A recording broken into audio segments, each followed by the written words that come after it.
everybody, it's Maura Allard of Wind, Water, and Wisdom, and it's Monday, so it's Maura's Musings, and if you are in the U.S., happy Memorial Day.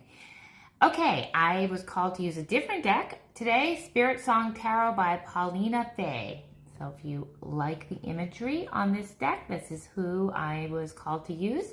And the card is, beautiful card, is Transformation, and that is looking pretty nice, is a cicada, which I do not view as a very pretty, beautiful creature, but this is a cicada, which is very funny because the U.S., certain parts of the U.S., the South being one of them, is supposed to have billions of cicadas, more than normal this year. So this is transformation, so perhaps it's bringing transformative energy, all of these cicadas, to raise a vibe. You know, I love raising a vibe. I'm going to read first, and then I'll talk about this a little. And just so you know, I feel like these cards are mine. I pull these for the collective, but they're coming to me as something that's happening in my life right now so that I can talk about it from my perspective. It's the only perspective I know, that it may apply to you or may have like a light bulb moment for you. Okay, let me read it. A symbol of renewal and rebirth, cicada sweeps away the past, setting upon a clear new pathway, having a transformative life cycle. Cicada assists in working through spiritual changes to move from an ending of a cycle into a fresh new beginning. In the creation of the new healthy you, the clearing of obstacles allows your energy to move forward. Life is permanently changing, and change brings forth creativity and new freedom. Okay, so as I mentioned, I think in last week's poll, is that I went on a retreat in Boone, North Carolina. And during that retreat, I kind of had this aha moment where I realized a pattern in my life that I've been using for a very long time that has kept me feeling safe. I've outgrown. I probably outgrew it years ago, but it's very hard to get rid of something that we're very attached to that makes us feel safe and that is habitual.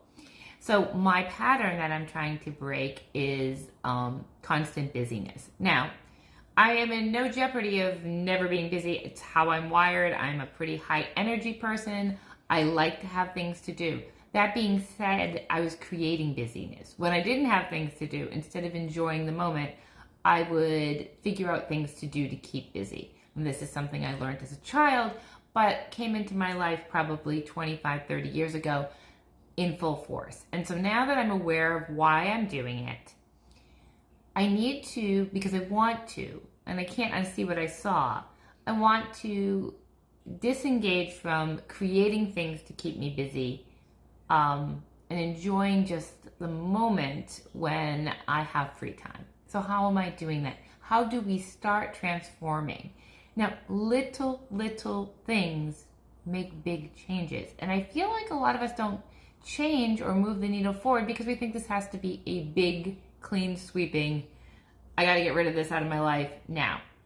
Well, it just doesn't happen. Well, maybe, but that can happen. I made some big monumental changes, but I took that sneaky habit with me. So put it that way. You can make big monumental changes, but sometimes it doesn't mean that you let go of those habits or those behaviors that you're trying to transform. You just packed them in your suitcase and took them with you. So for me, it is a commitment every day to finding stillness. So, I mean, I have my morning rituals where I have stillness, but the rest of the day is where do I create stillness when there is space?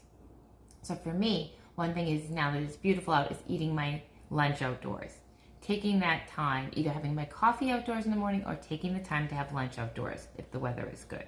Even if the weather isn't bad, I have a porch I can eat on.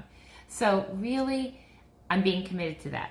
But another thing is when there's stillness, like I have a beautiful swing in my yard. It came with my home. It's a wooden swing that goes back and forth. You can sit there and relax. I love that swing. I'm going to admit that yesterday was the first day, after living here for almost a year and a half, I sat in that swing. And it's funny when you do something different. I could see a tree in a whole different perspective. My view of this tree that was arching over the property that I really didn't like from the view in my home, when I saw it from this different angle, I saw pure beauty. I mean, I love trees, but how it looked at a different angle was just beautiful. And how I saw the property, how I saw everything. From sitting here, I could see these birds diving into my bird bath. It was like a whole new view just by, and this didn't take long. I only sat there. I don't sit very long.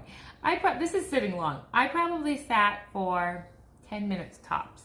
But in those 10 minutes, I saw the world differently. That's transformation on a very small level. Awareness, bringing awareness. So my way for me to stop being constantly creating busyness, fine when I have things to do, but when I'm creating busyness, when I do not need to be busy, how do I remain still? Do I eat my meals not in front of a digital device?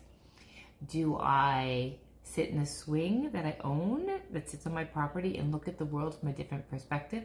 These are just little ways that you can start changing and transforming. So, my question is there a way you can start to transform your life? Is there a small action to move the needle forward that you can do to transform your life? And also, if you think you'll struggle, can you find an accountability person that will honor your wish? Let me know when I'm too busy, or whatever you're trying to do and change. It can be your partner, it can be your best friend, it can be a family member, it can be your grown child, anybody who can say, hey, are you doing what you said you were going to do? And you can do that for them too. So have a great day. Happy Monday.